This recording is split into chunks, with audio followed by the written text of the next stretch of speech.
चलिए अब हम पढ़ेंगे द्रव्य के तापीय गुण का लेक्चर नंबर 8। 7 लेक्चर हमारे हो चुके हैं, 8वां लेक्चर है। आज हमें क्या पढ़ना है? उदाहरण 10.3 और साथ में हमें पढ़ना है अवस्था परिवर्तन। ये दो टॉपिक हमें आज निपटाने हैं। और अब मैंने आपसे बोला था उदाहरण 10.3 मैं आज कराऊंगा, तो उससे पहले आप सारे फॉर्मूले वगैरह पढ़ कर आइएगा। तो आशा है यहाँ तक की एनसीईआरटी आपने कवर कर ली होगी और फॉर्मूले भी आपने सारे पढ़ लिए होंगे। चलिए चलते हैं, अब आगे बढ़ते हैं। अब यह है उदाहरण। उदाहरण 10.3 0.043 किलोग्राम द्रव्यमान। ये क्या दिया हुआ है? द्रव्यमान, यानी कि एम। ठीक है, तो वैल्यू है कि किसी एल्यूमिनियम, अब इसको एल्यूमिनियम ओके, के गोले को काफी समय के लिए उबलते जल से भरे बर्तन में रखा गया है। ठीक है, तो मतलब किसी एल्यूमिनियम के गोले को काफी समय के लिए उबलते जल से भरे हुए बर्तन में रखा गया है, ताकि गोले का ताप 100 डिग्री सेल्सियस हो जाए। इसके पश्चात कितना हो जाए? 100 डिग्री सेल्सियस हो जाए, इसके लिए उसमें रखा गया है। इसके पश्चात गोले को तुरंत 0.14 केजी द्रव्यमान के तांबे के ऊष्मामापी, जिसमें 20 डिग्री सेल्सियस का 0.25 केजी जल भरा हुआ है। कितने? 20 डिग्री सेल्सियस का 0.025 केजी जल भरा हुआ है, में स्थानांतरित किया जाता है। ठीक है, जल के ताप में वृद्धि होती है, और इसलिए जल के जो ताप है उसमें वृद्धि होगी, यह होती है, तथा यह 23 डिग्री सेल्सियस पर स्थायी अवस्था ग्रहण कर लेता है। तो 23 डिग्री सेल्सियस पर क्या होता है? ये स्थायी अवस्था ग्रहण कर लेता है। अब एल्यूमिनियम की विशिष्ट ऊष्मा धारिता परिकलित कीजिए। अब हमें निकालना क्या है? एल्यूमिनियम की विशिष्ट ऊष्मा धारिता। देखते हैं नेक्स्ट स्टेप्स। अब इस उदाहरण को हल करते समय हम इस तथ्य का उपयोग करेंगे कि स्थायी अवस्था में एल्यूमिनियम के गोले द्वारा दी गई ऊष्मा जल तथा ऊष्मामापी द्वारा अवशोषित ऊष्मा के बराबर होती है। तो अब मैंने ऐसे आपको बताया था, जितनी एल्यूमिनियम खोएगा उतना सामने वाला पाएगा। अगर अगर हमारी पर्यावरण में ऊष्मा नहीं जाएगी, तो जितना एक खोएगा दूसरा उतना पाएगा। अगर दो धातु को मिलाया जाए, दोनों के ताप में फर्क हो, एक गर्म हो एक ठंडी हो, तो दोनों के जब ताप में फर्क होगा और दोनों को मिलाई जाएगी, तो ऊष्मा का स्थानांतरण गर्म वाली धातु से ठंडी धातु की तरफ होगा। और जितना ठंड गर्म वाला खोएगा, ताप उतना ही ठंडा वाला पाएगा। बस फर्क इतना है कि पर्यावरण में हमारा ऊष्मा नहीं जाना चाहिए, सिस्टम जो है बंधा होना चाहिए। जैसे लकड़ी से हमने उसको ऐसा चारों तरफ घेर दिया था, इससे हमारी ऊष्मा जो है पर्यावरण में ना आ जाए। और ठीक, अब वो चीजें हम नोट करेंगे जो हमें प्रश्न में दी गई हैं। प्रश्न में हमें क्या क्या दिया गया है? प्रश्न में हमें दिया गया है एल्यूमिनियम के गोले का द्रव्यमान M1, जो मैंने आपको बताया था कितना दिया हुआ है? 0.047 केजी। एल्यूमिनियम के गोले का आरंभिक ताप कितना था? 100 डिग्री सेल्सियस। याद है? हम 100 डिग्री सेल्सियस को करने की कोशिश कर रहे थे, कैसे? गर्म पानी में उसको डाल के। 100 डिग्री सेल्सियस हमें चाहिए था, वो आरंभिक ताप था। अंतिम ताप मतलब हम पहुंचे कहाँ तक? 23 डिग्री सेल्सियस तक। तो अंतिम ताप हुआ 23 डिग्री और आरंभिक ताप हुआ 100 डिग्री। तो ताप में परिवर्तन क्या हुआ? तो ताप में परिवर्तन हुआ 77 किलो। कैसे? 100 में से 23 घटाया, क्योंकि ये आरंभ था ये अंतिम था, तो फर्क कितना आया? फर्क आया, 100 में से 23 घटाया तो फर्क आ गया 77 डिग्री सेल्सियस का। तो 77 डिग्री सेल्सियस हो गया हमारा ताप में परिवर्तन। अब मान लीजिए कि एल्यूमिनियम की विशिष्ट ऊष्मा धारिता है एस ए एल जो है एल्यूमिनियम को दर्शाते हैं एल से। आप इसको SAL लिख सकते हो एग्जाम में, तो आप चाहो तो डायरेक्ट एस लिख सकते हो, कुछ भी जो है। आप जो भी आपको जैसा सही लगे या सरल पड़े। और क्योंकि वहां इसमें और कोई एस तो है नहीं, तो हम SAL लिखें, एस लिखें, क्यों? प्रश्न के अनुसार सही रहता है, लेकिन SAL लिखोगे तो ज्यादा सही है, क्योंकि ये दर्शा रहा है कि हम एल्यूमिनियम की विशिष्ट ऊष्मा धारता की बात कर रहे हैं। तो एल्यूमिनियम के गोले द्वारा लुप्त ऊष्म की मात्रा कितनी होगी? MiSal/डेल्टा टी। अब m क्या है? द्रव्यमान। s है हमारी विशिष्ट ऊष्म धारता। और डेल्टा टी है हमारा जितना भी हमें जो है फर्क आया, ताप में परिवर्तन आया। तो 0.047 kg है, माप दिया हुआ है। SAI हमें पता नहीं है। और 77 जो है हमें ये वैल्यू, 70 जो हमने अभी ताप में परिवर्तन निकाला था, कितनी आई थी हमारी? 77 डिग्री सेल्सियस। तो हमने इन सारी वैल्यू को क्या किया? इस वाली समीकरण में पुट कर दिया, रख दिया। अब इसमें केवल है पता क्या नहीं है? हमें नहीं पता है विशिष्ट ऊष्म धारता एल्यूमिनियम की। चलिए इसको निकालते हैं, न्यूमेरिकल में आगे बढ़ेंगे। चलिए, तो जल का द्रव्यमान जो है कितना दिया दिया हुआ है हमें? ये भी दिया हुआ है हमें 0.25 kg। और ऊष्म मापी का द्रव्यमान जो है हमें दिया हुआ है 0.01 kg। ये सब हमें और अभी दिया हुआ है प्रश्न में। तो अब हम क्या है, जल तथा ऊष्म मापी का आरंभिक ताप कितना है? 20 डिग्री सेल्सियस। ये भी हमें एग्जाम उसमें दिया हुआ है प्रश्न में। और मिश्रण का अंतिम ताप कितना है? 23। वो तो है ही।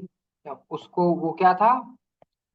100 एल्यूमिनियम का गोला, उसको कहाँ तक ले जाए थे हम? 77 घट गया था, तो 23, सॉरी 23 बचा हुआ था।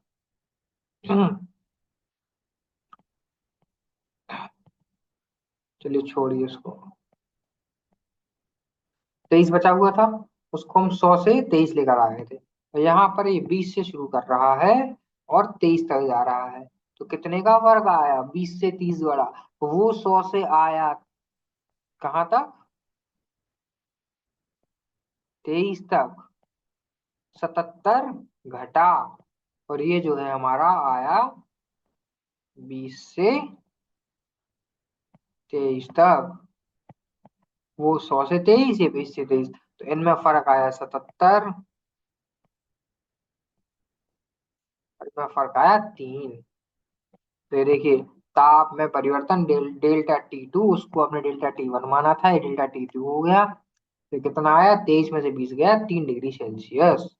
अब जल की विशिष्ट ऊष्म धारता, अब वहां पे हमने ऊष्म धारता निकाली थी SAL। अच्छा हाँ, इसलिए मैंने आपको लगा वहां पे S इसलिए नहीं लिख सकते क्योंकि यहाँ एक की बात नहीं हो रही है, यहाँ हमें जल की भी ऊष्म धारता निकालनी है, इसलिए SSW से जो है दर्शा रहे हैं। और वहां पे एल्यूमिनियम की ऊष्म धारता को हमने AL से दर्शाया था। तो जल की विशिष्ट ऊष्म धारता कितनी होगी? SW। तो कितनी होगी? 4.18 × 10⁻⁴ जूल पर kg पर सेल्सियस। अब तांबे की ऊष्म मापी की विशिष्ट ऊष्म धारता क्या होगी? 0.386 × 10⁻³ जूल पर kg पर केल्विन।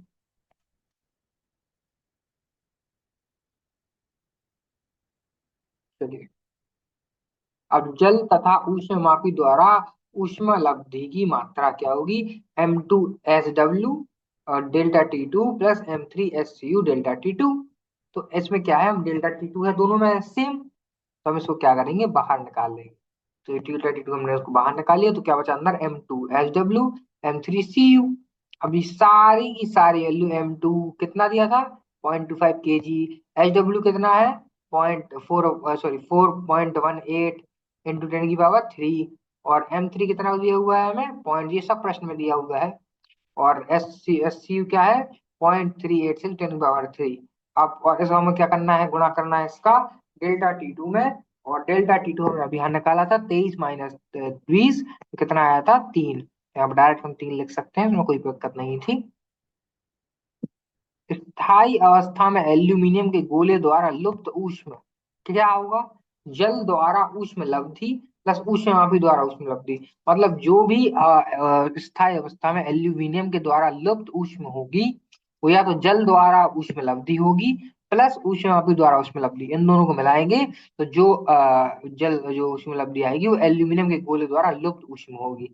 ठीक है, तो कितनी होगी? जो हमने पहले ही निकाल चुके हैं, 0.47 × SAL × 77 होगी। और ये अब हम इसमें रखेंगे वैल्यू। तो सारी वैल्यूज रखने के बाद अब हमारे पास SAL की, मतलब जो हमने इसकी वैल्यू रखी, तो हमें ये SAL की वैल्यू आ जाती है कितनी? 0.911 kg पर किलो जूल पर kg पर केल्विन। तो ये आ गई हमारी, ये हमारी आ गई उष्म धारता AL। तो SAL अब यही हमें निकालनी थी और हमने निकाल ली विशिष्ट उष्म धारता। अब चलिए यहाँ पे जैसे हमने क्वेश्चन रखा है, क्या नेगेशन था, एल्यूमिनियम की विशिष्ट उष्ण धारता परिकलित कीजिए। और यहाँ पे हमारी एल्यूमिनियम की विशिष्ट उष्ण धारता आ चुकी है, जो किलो जूल पर केजी पर केल्विन, सॉरी पर सेल्सियस, पर केल्विन हो गया, किलो जूल पर केजी पर सेल्सियस। अब द्रव की अवस्थाएं और अवस्था परिवर्तन। अब द्रव, जैसे मैंने आपको बताया कि अवस्थाएं परिवर्तन आता है, अगर अब आगे पास जो है ठोस पदार्थ है तो वो द्रव में भी परिवर्तित हो सकता है, द्रव है तो वो गैस में परिवर्तित हो सकता है, ठोस पदार्थ डायरेक्ट गैस में परिवर्तित हो सकता है, और गैस भी ठोस में परिवर्तित हो सकता है। तरह तरह के हमारे पास वो एग्जाम्पल होते हैं, उदाहरण होते हैं। तो द्रव की जो है तीन अवस्थाएं, ठोस, द्रव और गैस। और अवस्था परिवर्तन में क्या है कि एक अवस्था से दूसरी अवस्था में जो है संक्रमण। जैसे मैं आपसे कहूँ, रुकिएगा,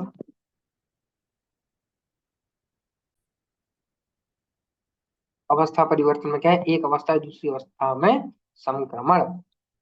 तो सामान्य अवस्था परिवर्तन, तो सामान्य अवस्था परिवर्तन परिवर्तन क्या होता है कि ठोस से द्रव, मतलब ठोस पदार्थ से हमें द्रव पदार्थ में परिवर्तन, और द्रव पदार्थ से गैस, यानी द्रव पदार्थ से तरल पदार्थ से गैस में परिवर्तन तथा विलोमत। विलोमत मतलब या तो द्रव से गैस या गैस से द्रव। अगर मैं आपसे पूछूं द्रव से गैस का एक उदाहरण, तो वो हो गया हमारा पानी को उबालना।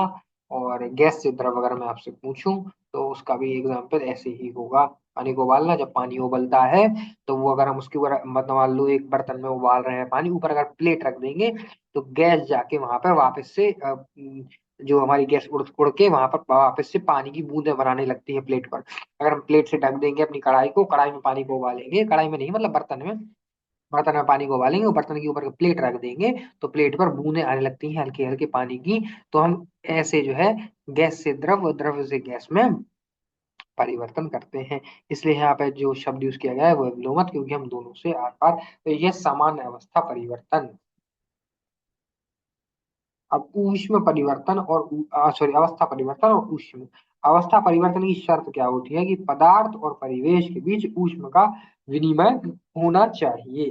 तो ये जो है हमारे अवस्था परिवर्तन की शर्त होती है कि आपको पदार्थ और परिवेश के बीच ऊष्म का जो है विनिमय होना चाहिए। अगला है तापन और शीतलपन पर प्रभाव। अब तापन मतलब गर्मी और शीतलपन मतलब ठंडा होने पर प्रभाव क्या पड़ता है। तापन अथवा शीतलपन अवस्था परिवर्तन को प्रभावित करते हैं। अब तापन और शीतल दोनों अवस्था परिवर्तन जो होती है उसको प्रभावित करते हैं, ठंडा या गर्म होना अवस्था परिवर्तन होगी कैसी होगी, उसको प्रभावित करता है। क्रियाकलाप क्या है, अवस्था परिवर्तन को अध्ययन करने के लिए विभिन्न प्रयोग। अब अवस्था परिवर्तन को अध्ययन करने के लिए अवस्था कैसे परिवर्तित होती है, क्या होता है, उसको अध्ययन करने के लिए विभिन्न प्रयोग है। जैसे क्रियाकलाप, अवस्था परिवर्तन, जैसे मैंने आपको बताया कि अभी ओके हाँ, क्रियाकलाप जो हमें अब इसकी पढ़नी है, जैसे यहाँ पर लिखा हुआ है क्रियाकलाप क्या है, अवस्था परिवर्तन का अध्ययन करने के लिए विभिन्न प्रयोग। और हम अलग अलग क्रियाकलाप आने वाले लेक्चरों में पढ़ेंगे। आज हमने क्या पढ़ा, आज हमने उदाहरण 10.3 देखा, और साथ ही में हमने अवस्था परिवर्तन को समझा कि अवस्था परिवर्तन कैसे होती है। और अब हमें कुछ उस अवस्था परिवर्तनों पर हम कुछ क्रियाकलाप देखेंगे। तो जैसे कि मैंने आपको बताया कि आयता हो गया उदाहरण, आशा है आपको अच्छे समझ में आया होगा, मैंने एक एक स्टेप को अच्छे समझाया, इसलिए मैं कहता हूँ आपको फॉर्मूले याद होंगे तो आपको प्रॉब्लम नहीं होगी। एनसीईआरटी यहाँ तक पढ़ लीजिएगा, फॉर्मूले सारे याद कर लीजिएगा, और ग्राफ जो है अच्छे से एक बार देख लीजिएगा। फॉर्मूले बहुत इंपॉर्टेंट है, क्वेश्चन न्यूमेरिकल से आते हैं। अब देखी जाए तो आगे हम क्या पढ़ने वाले हैं, जैसा कि मैंने आपको बताया था कि यहाँ अवस्था परिवर्तन के लिए अध्ययन करने के लिए विभिन्न प्रयोग में क्रियाकलाप को इस्तेमाल होगा। तो अब क्रियाकलाप 10.1 और क्रियाकलाप 10.2 हम अगले पाठ्यक्रम, मतलब कहने का मतलब है अगली क्लास में ये दोनों को पढ़ने वाले हैं। अब आपकी जिम्मेदारी आपको मैं होमवर्क देके जा रहा हूँ कि आपको ये अगली वीडियो देखने से पहले दोनों क्रियाकलाप को एक बार रीड मार लेनी है एनसीईआरटी से। वीडियो देखने से पहले एक बार एनसीईआरटी की रीडिंग कर लीजिएगा, फिर मेरी अगली वीडियो देखिएगा, ताकि आपको आसानी रहेगी समझने में और आपको चीजें अच्छी समझ में आएंगी और आपको चीजें याद भी होंगी। ये ट्रिक मैंने भी अपनाई है, आप भी अपनाइए, तो आपको भी अच्छे मार्क्स मिलेंगे और ऑब्वियसली आपके अच्छे नंबर, बड़ा आशा है आपके अच्छे नंबर आएंगे। आएंगे ही आएंगे, अगर आप मेरे हिसाब से चलोगे तो आएंगे ही आएंगे। आप रिवीजन कर लीजिएगा, जितना मैंने पढ़ाया है उतनी एनसीईआरटी पढ़ लीजिएगा, रिवीजन कर लीजिएगा, और साथ में अगली जो मैं क्लास लेने वाला हूँ उसमें जो पढ़ाने वाला हूँ उसकी एक बार रीडिंग करके आइएगा। ठीक है, फॉर्मूला अच्छे से पढ़ लीजिएगा। चलिए आज की कक्षा को यही खत्म करते हैं, आज की क्लास को। आप धन्यवाद, और चलिए टाटा बाय बाय, और थैंक यू। मिलते हैं अपनी अगली क्लास में।